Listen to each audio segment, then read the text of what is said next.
ಜಿಲ್ಲೆ ಯಲಬುರ್ಗಾ ತಾಲೂಕಿನ ಮೊದೋಳ ಗ್ರಾಮದ ಪ್ರಾಥಮಿಕ ಕೃಷಿ ಪತ್ತಿನ ಸಹಕಾರ ಸಂಘಕ್ಕೆ ನಡೆದ ಅಧ್ಯಕ್ಷ ಉಪಾಧ್ಯಕ್ಷರ ಸ್ಥಾನಕ್ಕೆ ನಡೆದ ಸ್ಪರ್ಧೆಯಲ್ಲಿ ಅಧ್ಯಕ್ಷರಾಗಿ ನೀಲವ್ವ ಶ್ರೀಶೈಲಪ್ಪ ತಮ್ಮಿನಾಳ್, ಉಪಾಧ್ಯಕ್ಷರಾಗಿ ಶಂಕರಗೌಡ ಲಿಂಗನಗೌಡ ಉಳ್ಳಾಗಡ್ಡಿ ಅವಿರೋಧವಾಗಿ ಆಯ್ಕೆಗೊಂಡರು.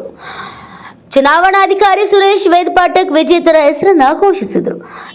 ಮುಂದಿನ 5 ವರ್ಷಕ್ಕೆ ಆಯ್ಕೆಯಾದ ಕೃಷಿ ಪತ್ತಿನ ಆಡಳಿತ ಮಂಡಳಿ ನಿರ್ದೇಶಕರು, ಗ್ರಾಮದ ಹಿರಿಯರು, ಮುಖಂಡರು ವಿಜೇತರಾದ ಅಧ್ಯಕ್ಷ ಉಪಾಧ್ಯಕ್ಷರಿಗೆ ಸನ್ಮಾನ ಮಾಡಿ ವಿಜಯೋತ್ಸವ ಆಚರಿಸಿದರು. ಈ ವೇಳೆ ಮುಖಂಡರಾದ ರತನ್ ದೇಸಾಯಿ ಮಾತನಾಡಿದರು.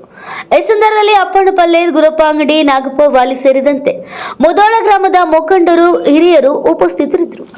ಸಿಎ ಆದಿ, NKSTV4 ಬ್ಯೂರೋ ರಿಪೋರ್ಟ್, ಕೊಪ್ಪಳ. ಇವತ್ತ ನಮ್ಮ ತಾಲೂಕಿನಲ್ಲಿ 23 ಸ್ವಸಹಾಯ ಸಂಘಗಳಿದ್ದಾವೆ. ಎಲ್ಲಕ್ಕಿಂತ ಹೆಚ್ಚಿಗೆ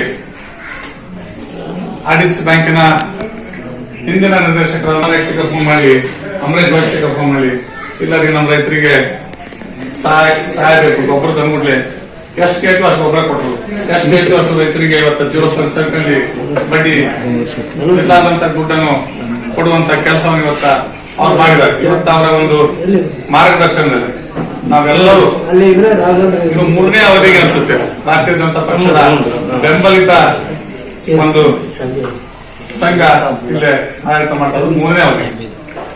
ನಾನು ತಮ್ಮೆಲ್ಲರೂ ಇಷ್ಟೇ ಕೇಳ್ಕೊಳ್ಳೋದು, ತಾವೇನು ಇವತ್ತು ನೂತನವಾಗಿ ಆಯ್ಕೆಗೊಂಡಂತ ಎಲ್ಲ ಸದಸ್ಯರು ಮುಂದಿನ 5 ವರ್ಷಕ್ಕೆ ಏನಿವತ್ತು ಈ ತಾಲೂಕಿನಲ್ಲಿ ಪ್ರಥಮ ಸ್ಥಾನದಲ್ಲಿ ಈ ಸಂಘ ಕೆಲಸ ಮಾಡ್ತಾ ಇದೆ, ಅದೇ ರೀತಿ ಮುಂದಿನ 5 ವರ್ಷಕ್ಕೂ ಕೂಡ ಆ ಒಂದು ಗೌರವ ತಾವು ಕಾಪಾಡಬೇಕು. ತಮ್ಮ ಜೊತೆ ನಾವೆಲ್ಲರೂ ರೈತ ಬಾಂಧವರು ನಾವು